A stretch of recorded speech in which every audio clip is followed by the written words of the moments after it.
Hello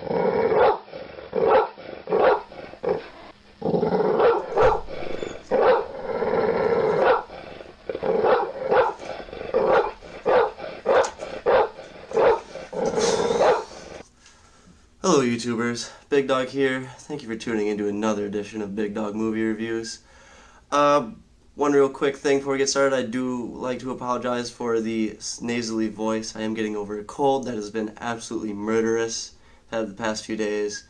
Yesterday was pretty awful, but I'm feeling a little better today. I'm committed to the grind though, committed to the YouTube grind. Anyway, back to business. Today I'm reviewing Hustlers. It's a movie about strippers and them kind of forming their own little pact and taking a bunch of wealthy Wall Streeters' money. This is based on a true story, so let's get into it. Same format, likes, dislikes, let's do it. Likes, J-Lo, Jennifer Lopez, absolutely stole the show. She nailed her part. She portrayed herself as a queen of New York, essentially. Ran the little group they had of the strippers. She really just killed her part.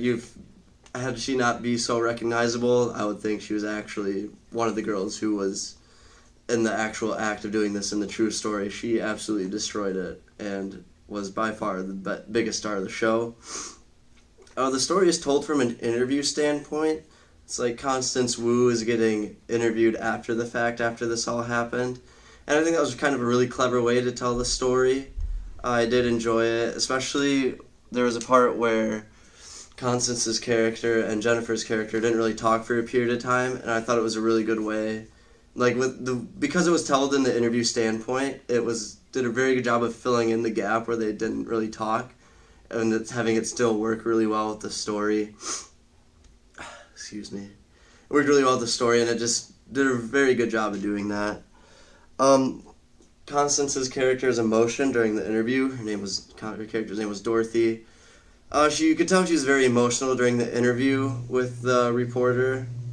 It was just, you could tell how much her past meant to her and how much it affected her, whether it affected her in a good fashion or a bad. Just showed a lot of depth to the character of Dorothy, and it just really, like I said, just really showed how much her past was just really affected her.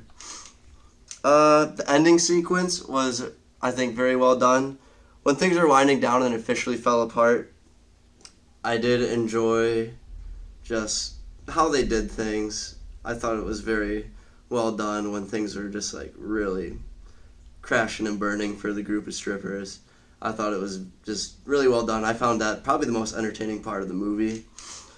And one thing I also liked was the bond between Ramon, who was Jennifer Lopez's character, and Dorothy.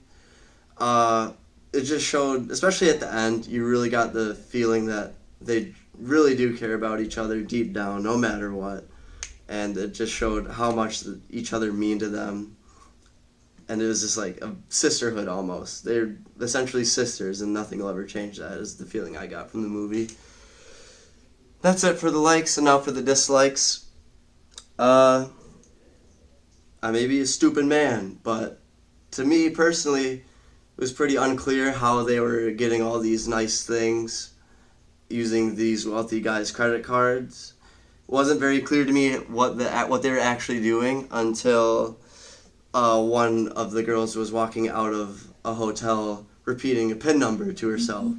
So at that point I was thinking, oh, they're just using their card to buy stuff, not necessarily steal money off of it, I guess, in a sense. At least that's, again, it was very unclear to me, so that's kind of what I got was going on. If that was actually the case, I don't know. Like I said, may just be an idiot. One thing I do have a problem with is the posters and the ads for the movie. The list of stars for this that the poster made it seem was very long and full, star-studded. As far as I'm concerned, Constance Wu and Jennifer Lopez should be the only names on the ads and posters.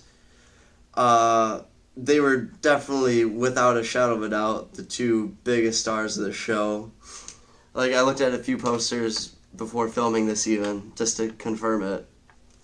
And Lizzo and Cardi B were on every single poster I could find.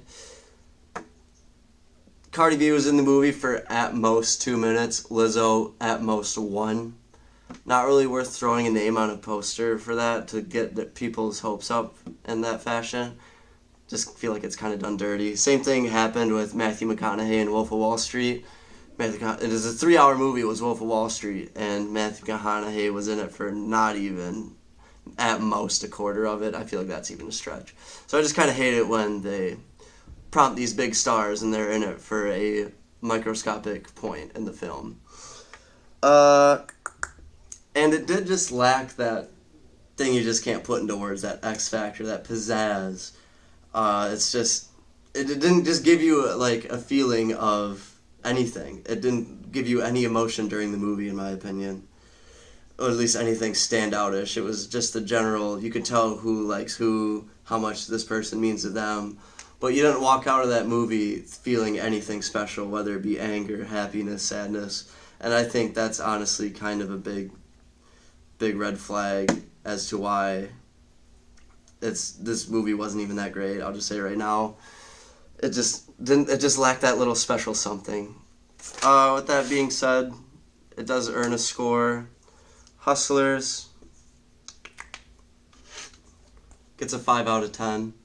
It was just short video today because it was just such an average movie. I was struggling to come up to points to talk about because it was just so average, and I was really struggling to come up with things that were standoutish. Really, the only thing I could readily think of was Jennifer Lopez's performance as something standout. That goes for both likes and dislikes. It was just, except the X Factor thing, that was pretty obvious to me from the start. But yeah, J-Lo and the X Factor were the only things I could very readily think of. The rest of it, I definitely had to spend some time thinking on it.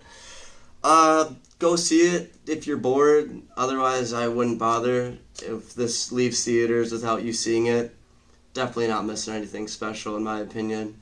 And if you really want to see it you can see it when it comes out on DVD. But in my opinion, just another movie to put in the 2019 movie catalog, and nothing more than that.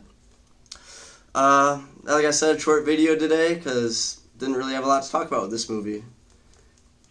Pretty average movie all around, so that's it for today. I'll see you guys in the next installment of Big Dog Movie Reviews. But until then, change the world. See ya.